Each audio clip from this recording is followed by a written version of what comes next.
Bueno, invito a pasar a los ingenieros Fernando García, Marcelo Carmona y Alberto Bianchi para formar el próximo panel y, además de agradecerles su presencia, los voy presentando. Fernando García es ingeniero agrónomo, Magister Science y PhD.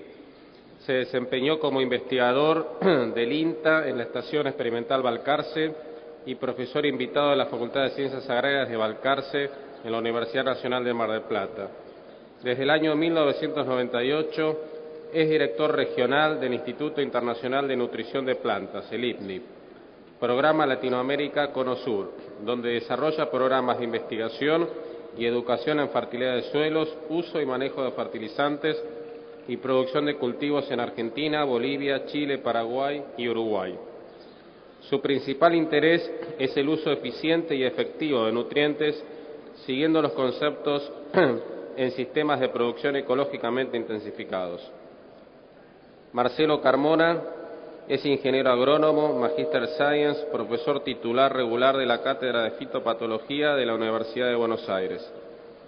Ha obtenido la máxima categoría de incentivo a la docencia e investigación del Ministerio de Educación de la Nación. Es director y docente de cursos de posgrado en la Escuela para Graduados de la FAUBA, director de tesis de maestría, doctorados, director de convenios tecnológicos. Ha publicado en revistas nacionales con referato, internacionales, libros y capítulos de libros, y es director de proyectos de investigación, conferencista en congresos y simposios nacionales e internacionales. Trabaja en el manejo integrado de enfermedades de la soja, trigo, cebada y maíz. Alberto Bianchi es ingeniero agrónomo. Desde el año 1977 hasta el 84 trabajó en el INTA Marcos Juárez en el departamento de malezas, focalizado en los cultivos de soja, trigo, maíz y los comienzos de la siembra directa en temas en los que la Estación Experimental Marcos Juárez fue sin duda pionera. En 1984 se incorporó al área de desarrollo de la empresa DuPont y fue responsable directo de los productos como Misil, Challenger, Classic, Sheriff, entre otros. Entre 1997 y 2000 fue transferido a DuPont Brasil como responsable del área de desarrollo y registro y de la estación experimental de la empresa. En el año 2000 regresó a la Argentina como gerente de marketing para el Cono Sur hasta inicios de 2012, cuando se retiró de la empresa. Hoy Alberto Bianchi es consultor de empresas. Bueno, a todos ustedes mi agradecimiento y un pedido especial para respetar los tiempos. Es más, si se puede acortar 5 minutos cada presentación, será bienvenido para poder cumplir con el horario de cierre. Gracias.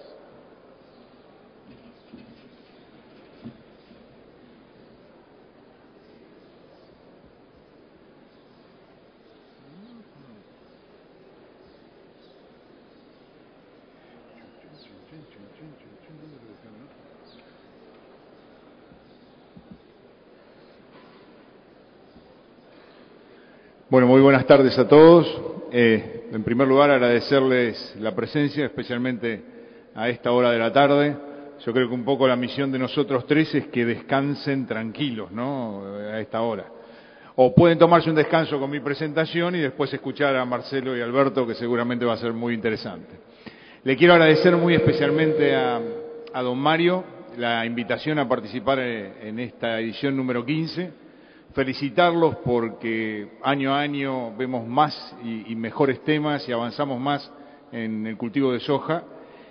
Y felicitarlos también en particular porque están celebrando el 30 aniversario, así que creo que es una muy buena ocasión.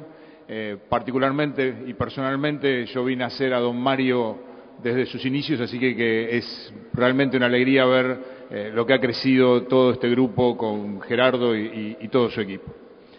Lo que vamos a tratar de hablar ahora en estos próximos 25 minutos, según me decía Federico, es los temas de nutrición y cómo los temas de nutrición pueden llegar a estar limitando los rendimientos.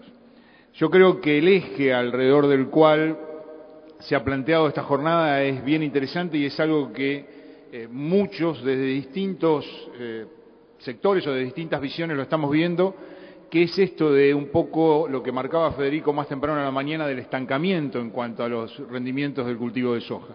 Lo que ustedes ven en la figura que está ahí es la evolución de los rendimientos en los últimos 20 años aproximadamente de cultivos de soja en los principales países sojeros, digamos en general.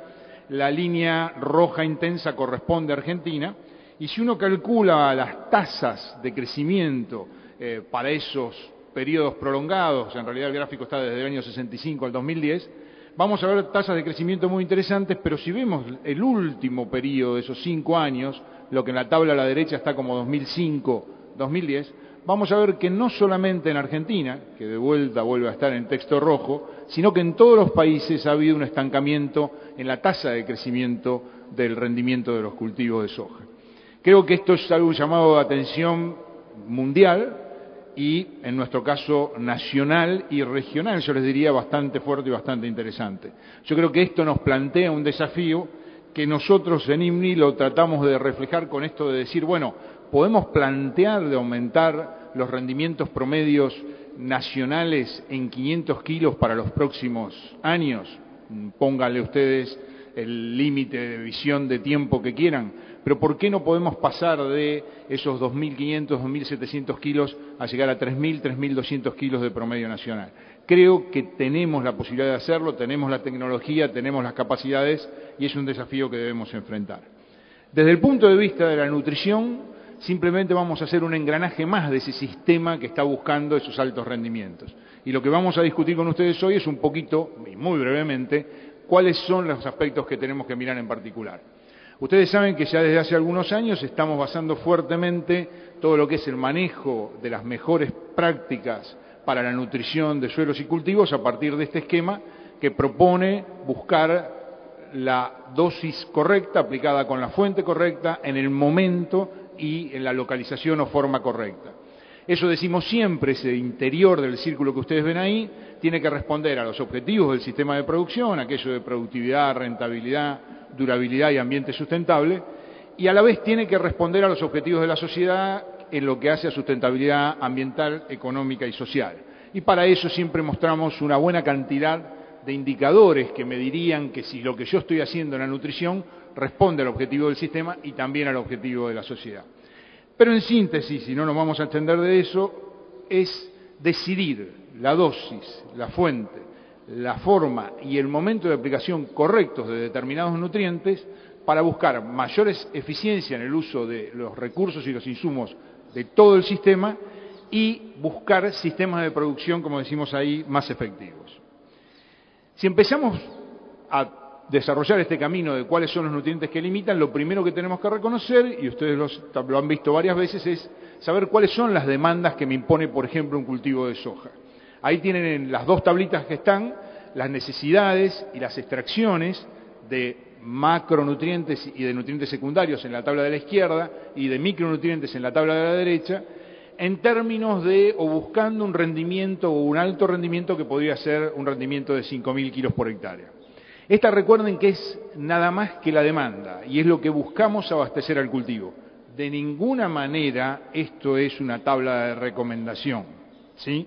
Eso quiero que quede particularmente claro porque muchas veces se confunde, es la demanda. Ahora lo que tenemos que ver es cómo vamos a satisfacer la demanda. Y en realidad prácticamente de lo que vamos a hablar en el resto de esta presentación es de cuáles son las vías que podemos satisfacer esa demanda en particular.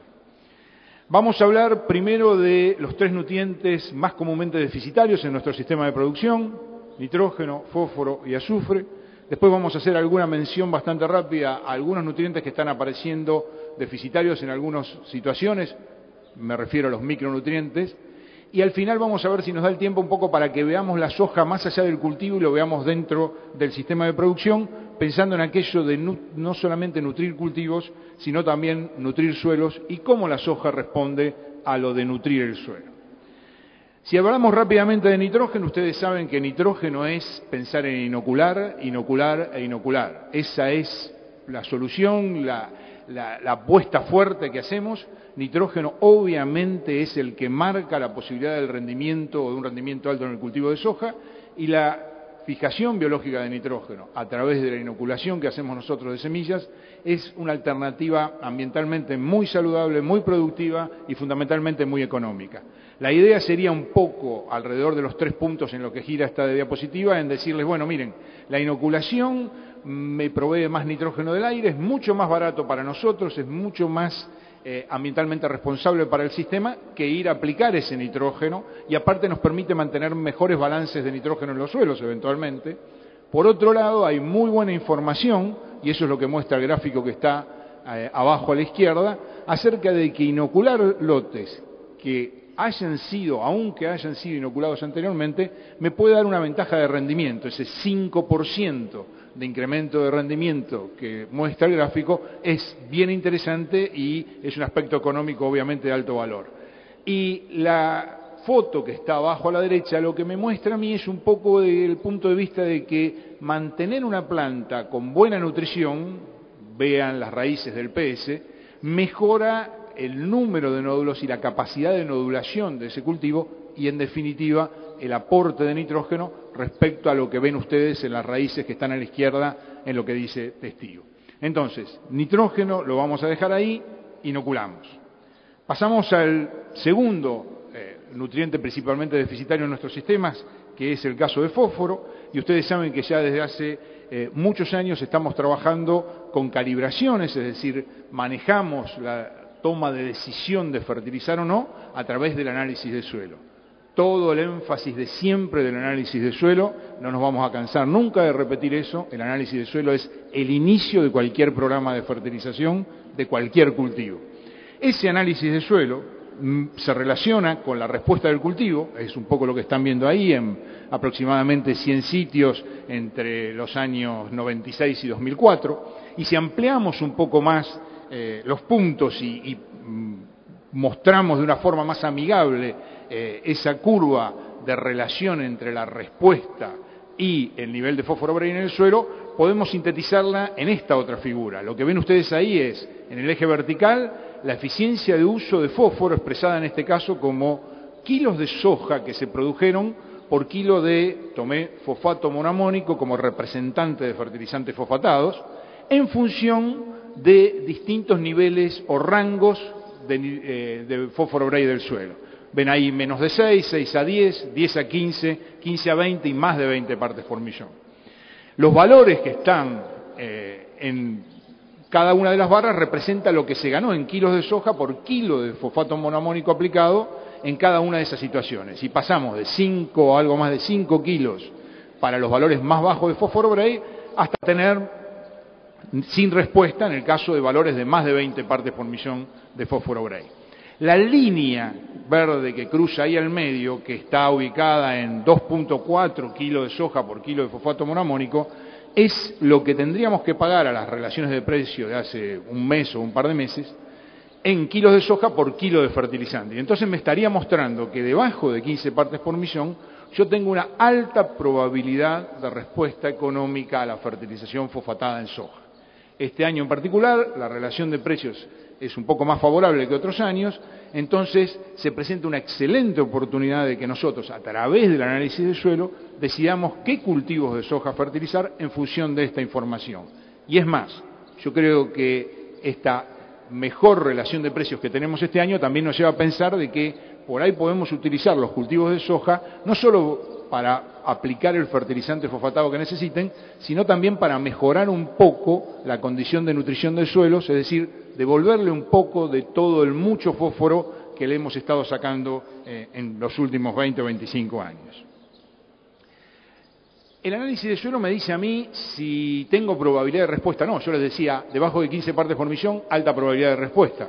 Ahora el punto es cuánto le voy a poner. Ustedes saben que ya desde hace varios años venimos hablando de que hay como dos filosofías, una recomendación de suficiencia, que es la que aplica solamente debajo de ese nivel, si ustedes quieren, en este caso planteamos 15 partes por millón, y otra que mira más al suelo y dice, bueno, fertilizo debajo de las 15 partes por millón, porque tengo retorno económico inmediato, pero también mantengo el suelo un poco por arriba de las 15 partes por millón, o lo llevo arriba de las 15 partes por millón si estoy por debajo. Esa es la que ahí llamamos de máximo rendimiento, de construcción, de reposición y mejoramiento de la fertilidad del suelo. Muchas veces usamos distintos sinónimos. Bueno, en esas dos filosofías, la recomendación de cuánto va a ser la dosis se genera de distintas formas. La primera, que sería el criterio de suficiencia, hay muchas alternativas. Yo voy a tratar de sintetizarla en una que me parece que más o menos es acorde a lo que vemos en muchas zonas de producción de cultivos extensivos. Y una es precisamente, esto de decir, bueno, si tengo un análisis de suelo que me da 7 partes por millón y yo me planteo que mi cultivo de soja debería tener al menos, o debería interpretar que el suelo ese tiene al menos 12 partes por millón como nivel crítico, bueno, lo que me queda es que para este cultivo que viene tengo que subir 5 partes por millón ese fósforo Bray. Aproximadamente los trabajos nos muestran que para subir una parte por millón para este año habría que poner más o menos entre 2 a 4 kilos. Yo ahí puse 3 de promedio, esto varía por zonas. Daría, en este caso, una recomendación de 15 kilos de fósforo que más o menos son equivalentes a 65 o 70 kilos de fosfato monoamónico. Esto sería pensar en este cultivo el que viene, ahora. Ahora, si pensamos más en el suelo y mantener o mejorar los niveles de fósforo Bray, se nos complica un poco más la gráfica. Son estas dos figuras que ustedes ven acá, que hace también unos años que las venimos mostrando, porque lo que no me dicen, fundamentalmente miren el gráfico de arriba, en suelos que son bajos en fósforo Bray, los que están debajo de 20 partes por millón, ahí ya empezamos a trabajar no con lo que sube para este cultivo, sino en lo que hay que agregar para que suba una parte por millón, 2 o 3, lo que querramos, por arriba de lo que ya se lleva el cultivo. A ver, viendo esa figura ustedes tienen que mirar. La línea punteada vertical es balance cero. Pongo tanto fósforo como lo que se lleva el cultivo. Por abajo los puntos rojos estarían mostrando balance negativo, por arriba los puntos azules balance positivo. Si yo quiero moverme a valores de Bray más altos e ir incrementándolos, obviamente tengo que poner un balance positivo. ¿Cuánto? Eso es lo que está ahí indicado a la derecha. El fósforo Bray aumenta aproximadamente 4 partes por millón por cada 10 kilos de balance positivo. Si el cultivo de soja se llevó 15 kilos de fósforo y yo quiero aumentar 4 partes por millón para que queden los años que vienen, tengo que poner 10 más, 25 en total. ¿Está? Muchas cuentas para esta hora del día, ¿no? ¿Hay alguno despierto? Ninguno, bueno, sigo. Uno estaba. Bueno, entonces recuerden que estas son, y después las podemos aclarar en las preguntas, filosofías más que van a mirar el suelo y cómo podemos ir mejorando o reconstruyendo la fertilidad del suelo. Y el gráfico de abajo, que no lo vamos a explicar por cuestiones de tiempo, es cómo lo podríamos llegar a eventualmente mantener si queremos que mantenga valores altos. En definitiva, cuando uno compara estas dos filosofías, y acá tratamos de sintetizar un poco, ¿cuál uso? Porque la pregunta es siempre, ¿hago suficiencia o hago reconstrucción y mantenimiento? Y bueno, ahí tienen una comparación un poco de lo que me da uno, lo que me da el otro, de las ventajas de uno, de la ventaja del otro.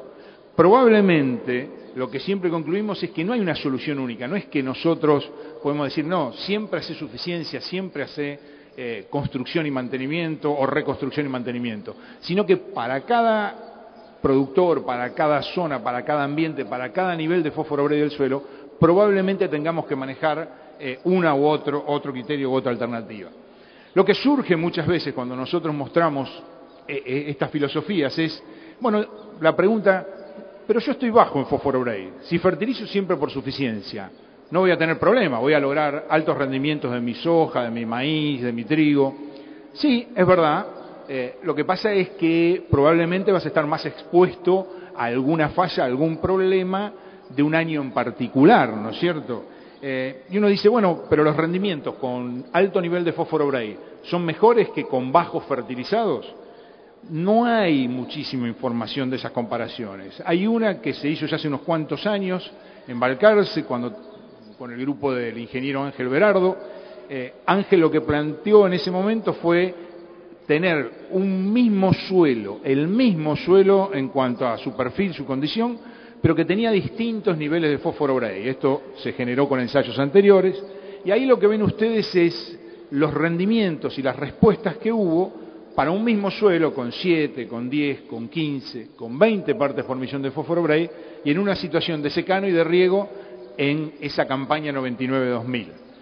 Lo que yo le puse arriba en rojo fue el rendimiento que se logra con 7 partes por millón fertilizando y el rendimiento que se logra con 20 partes por millón sin fertilizar.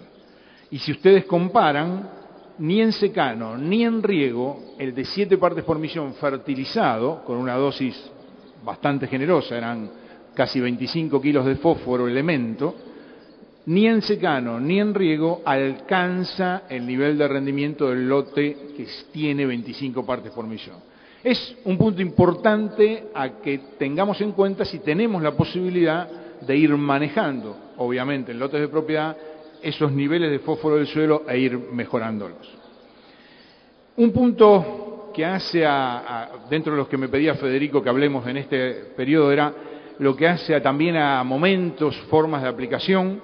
Y en el caso particular de fósforo, ustedes saben que ya desde hace algunos años se vienen trabajando en muchos grupos acerca de la posibilidad de aplicar fósforo al boleo anticipado y compararlo en sistemas de siembra directa estabilizado con las aplicaciones clásicas que siempre hacíamos en la banda al costado y abajo de la semilla.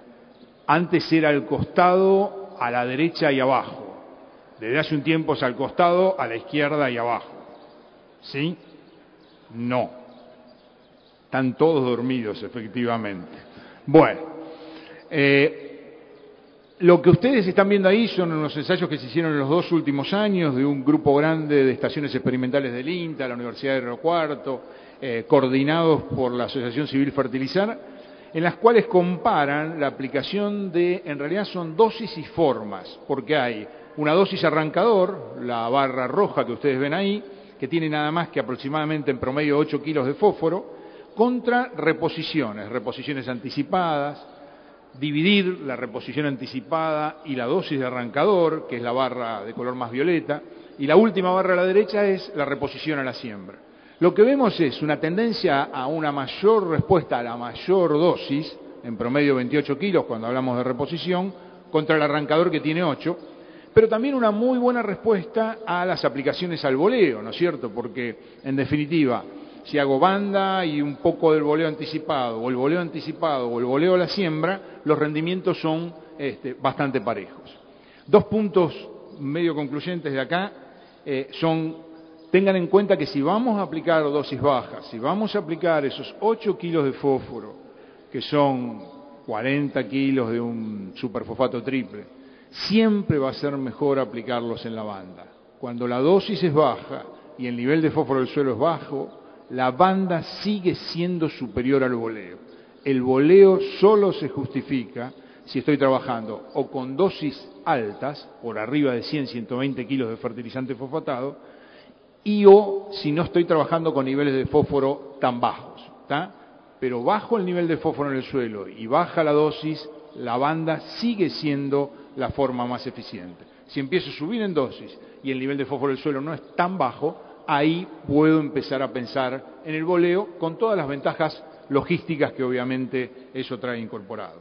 Ahí hay algunos datos volviendo al tema de eso de kilos de soja por kilos de fosfato monoamónico aplicado, que nos muestran que son niveles bastante parecidos. Obviamente siempre las dosis más bajas, en este caso la dosis de arrancador, tienen una eficiencia un poco superior porque estamos aplicando una dosis fundamentalmente más baja, es decir, el denominador es más chiquito en esa ecuación de la eficiencia de uso.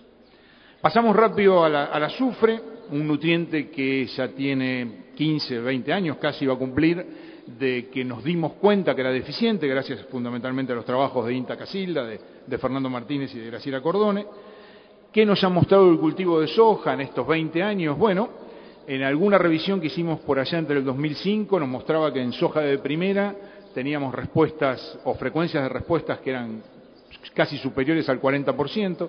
Esas frecuencias de respuesta han ido creciendo a lo largo de los años. Ya tenemos deficiencia de azufre, por ejemplo, aún en el sudeste bonaerense, donde tenemos altos niveles de materia orgánica. Y también lo que estamos viendo es que hay respuestas crecientes a lo largo de los años. La figura que está abajo muestra 3 grupos de barras, que son 3 sitios de la red de nutrición CREA Sur de Santa Fe, con distinta fertilidad en cuanto a nitrógeno, fósforo y también azufre, y ustedes lo que ven ahí es que las respuestas a azufre han ido creciendo año a año, ¿no es cierto? diferente según cada uno de los sitios. La blanca a la izquierda, un sitio con mucha respuesta, mucha deficiencia de azufre y mucha respuesta. Lambaré a la derecha, con una alta fertilidad inicial y que recién está empezando a mostrar respuestas a la fertilización azufrada. Yo acá les estoy hablando de soja de primera, casi no muestro soja de segunda porque soja de segunda es el cultivo más sensible a la deficiencia de azufre. Es en el que casi primero habría que pensar cuando uno está explorando el tema de azufre.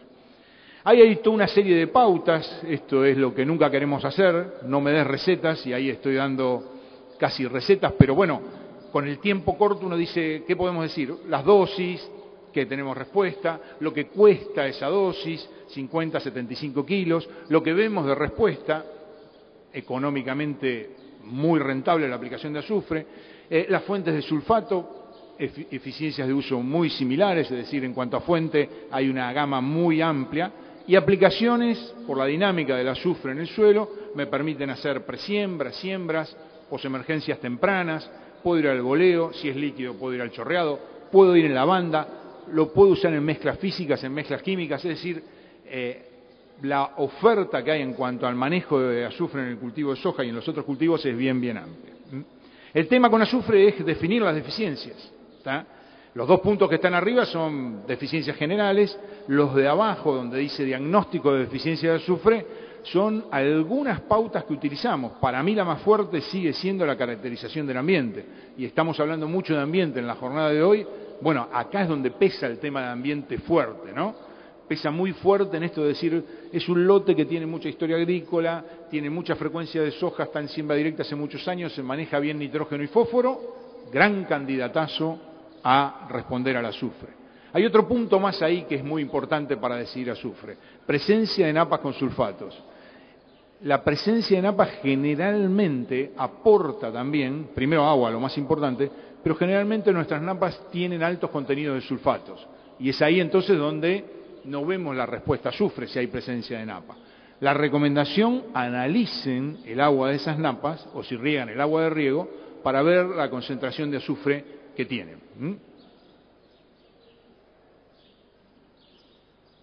Te falla el reloj.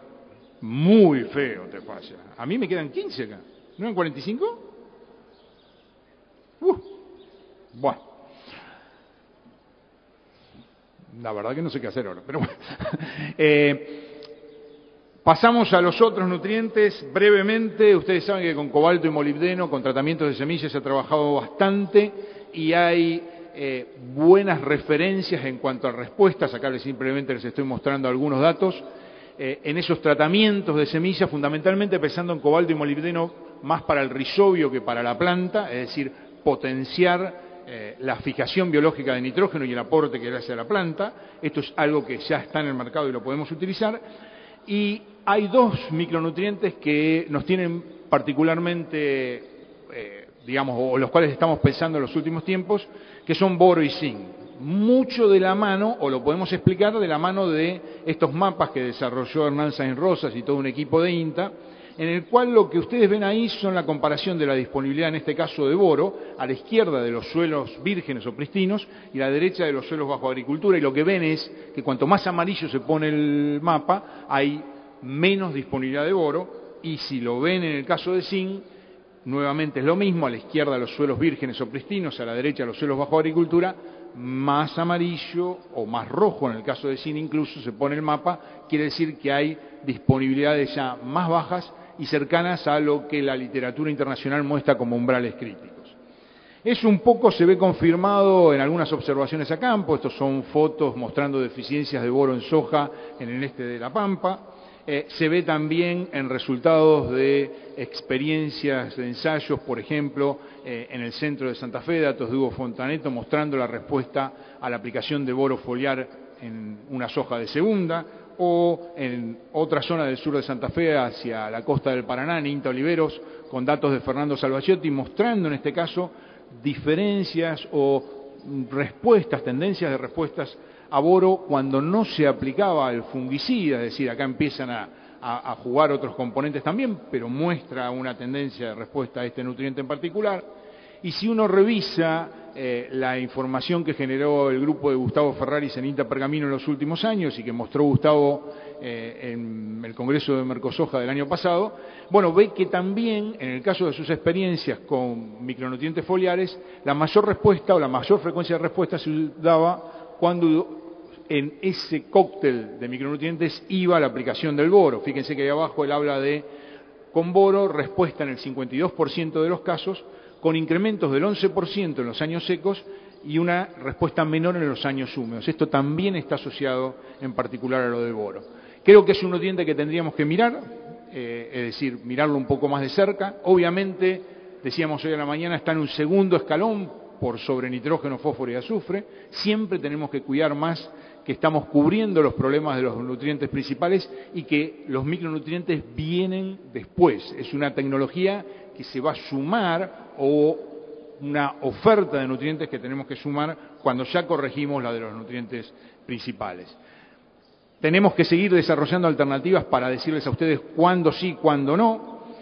Tendremos que seguir ajustando respuestas según el nivel de estos micronutrientes en el suelo y creemos que una herramienta que nos va a ayudar mucho es el análisis foliar, en la cual al principio vamos a recurrir a tablas como esta que muestran rangos de suficiencia, por ejemplo, en floración de boro, que debería tener al menos la hojita inmediatamente inferior a la superior en R2, al menos 20 a 60 partes por millón de boro, para decir que ese cultivo está bien de boro. Si está debajo de sus umbrales, deberíamos pensar que podemos llegar a tener una respuesta a boro, y utilizo boro nada más que como ejemplo. Pero bueno, esta es una herramienta que probablemente tengamos que usar mucho más con los micronutrientes.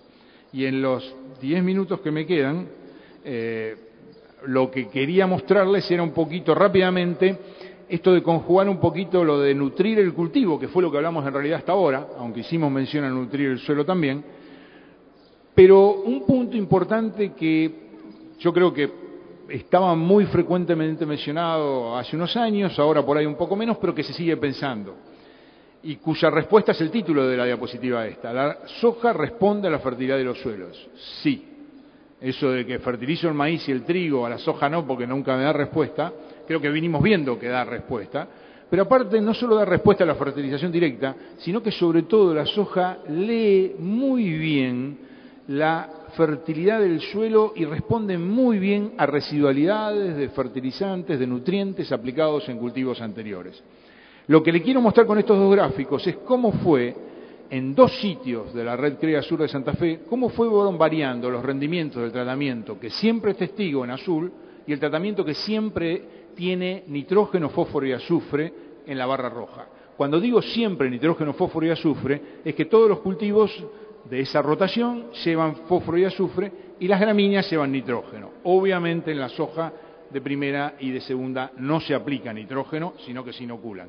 Pero si ustedes se fijan, y hay variación según la calidad del sitio, pasamos de 15 a 90% de diferencia en los rendimientos o de 11 a 33% de diferencia en los rendimientos de cada sitio. De vuelta, según la fertilidad del sitio.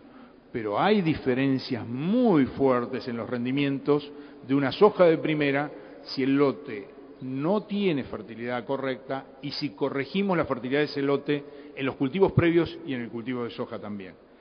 Y eso también lo vemos en la red de nutrición del CREA Sur de Santa Fe, cuando uno ve la eficiencia agronómica, es decir, los kilos de soja de primera que cosecho por kilo de fósforo que apliqué o por kilo de azufre que apliqué. Y ahí hay tres barras, una roja que es un sitio el que veíamos recién, de bajo fósforo inicial, de larga historia agrícola, la amarilla un sitio de alto fósforo inicial, pero de larga historia agrícola, y la verde un sitio de muy alto fósforo inicial y muy poca historia agrícola, casi que venía de una pastura.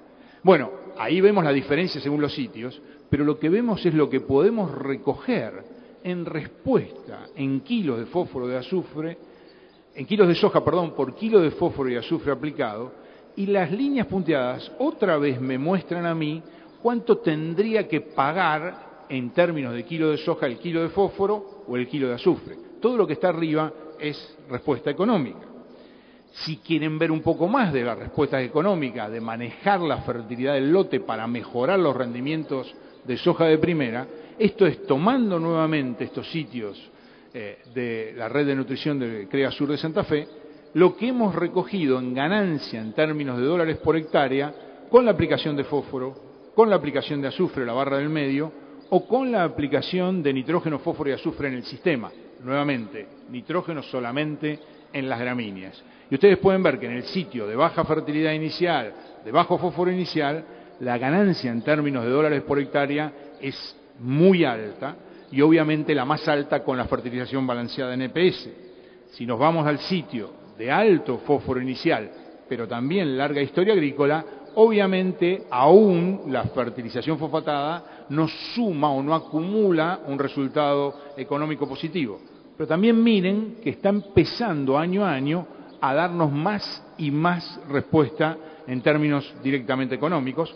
El azufre ya los dio, la combinación de los tres en términos de soja de primera también lo dio. Si esto yo lo pongo en términos de maíz, cada una de estas columnas prácticamente se triplica. Para terminar, y no me puso el rojo, así que no sé cómo, pero llegué, lo que yo creo importante es que pensemos en nutrición del cultivo, nutrición del suelo, pero yo por ahí al principio les debo haber dicho que es importante que pensemos que la fertilidad es un engranaje de este sistema de producción. Ahora vienen Marcelo y Alberto, y si no controlamos las malezas, si no manejamos la nutrición, no sé si Marcelo hoy va a hablar algo de la interacción nutrición-enfermedades, es enorme, él nos la explicó muchas veces y realmente es fascinante. Bueno, hay toda una gran interacción, pero la fertilización, la fertilidad, la nutrición del suelo y del cultivo trabaja mucho mejor cuando cuidamos mucho más los otros recursos, insumos y factores de producción. Y me parece que esta diapositiva lo explica claramente en términos de las interacciones con la rotación. Esto es un trabajo que me pasó Fernando Martínez de INTA Casilda, en el cual él tenía un lote que dividido a la mitad, por 6 años se había hecho monocultivo de soja de primera abajo o una secuencia maíz, trigo, soja arriba. En los dos casos fertilizado de manera correcta, con análisis de suelo, decidiéndolo, en la monocultura de soja, fósforo y azufre e inoculándolo, y en la rotación maíz, trigo, soja, nitrógeno en las gramíneas, P y S para las gramíneas y la soja también. Luego de 6 años, lo que se hizo es hacer soja de primera en todo ese lote como una unidad. Y lo que ustedes ven ahí, esos colores verdes más intensos, de la parte que tenía rotación con maíz, trigo, soja, muestra que la soja de primera rindió 3.75 toneladas. Y los 6 años de soja continua, cuando se volvió a hacer soja de primera, nos dio 2.25 toneladas. Es decir, que hay 1.500 kilos de diferencia, producto de la rotación. ¿Y la fertilización qué hizo? Nada, la fertilización fue correcta en los dos casos, acompañó, pero obviamente la fertilización no puede corregir no haber hecho una rotación adecuada en un lote en particular. Como conclusión, y antes que siga el rojo, por ahí empiezo con el final. La soja responde a la condición del suelo y a la fertilidad. Puse lo de condición del suelo porque quiero que valoremos muchísimo todo lo que vimos hoy a la mañana que nos mostraron Silvina y Javier. Es casi el punto inicial, saber en qué suelo estoy trabajando, en qué ambiente. El ambiente es el clima, nos mostró Pablo, pero también el suelo, también el productor y el asesor, y cómo estamos, qué genética, todo. Eso es todo el ambiente, como bien se habló durante todo el día. La nutrición puede aportar significativamente a lograr esos más 500 kilos que yo quisiera ver de promedio en Argentina y en los países del Cono Sur. Y uno dice, bueno, ¿y en Argentina qué podemos hacer? Y si 50% del área sojera, según me dicen los mapas, se siembra en lotes que están debajo del umbral crítico, uno podría pensar que eso resultaría, si corrijo esa deficiencia, en 300 kilos promedio de aumento en el rendimiento, que dan, y perdónenme que no les muestro todo el detalle de las cuentas, un ingreso extra al país de 900 millones, de los cuales prácticamente quedarían 400 millones de dólares para el sector de la producción. Creo que son cuentas bien interesantes para cualquier audiencia con la que estemos hablando. Y si uno habla de azufre y dice, bueno, probablemente el 30% del área sojera tenga problemas de azufre en el país, haciendo el mismo ejercicio, uno podría pensar que esto tiene el potencial de darme 600 millones de dólares más para el país y 270 millones de dólares para el sector de la producción. Con esos números creo que es mucho más fácil hablar con otras audiencias que no son estrictamente agronómicas, ¿no es cierto?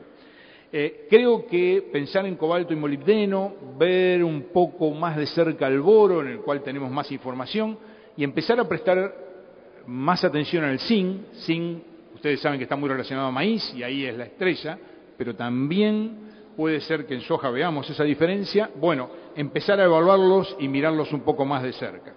Y no nos olvidemos que la nutrición forma parte del sistema de producción. No vale de nada fertilizar y sembrar en una fecha incorrecta. Todo esto suma, integramos y vamos en búsqueda de ese sistema de producción más efectivo. Seriamente ahora, 1000 disculpas. Gracias.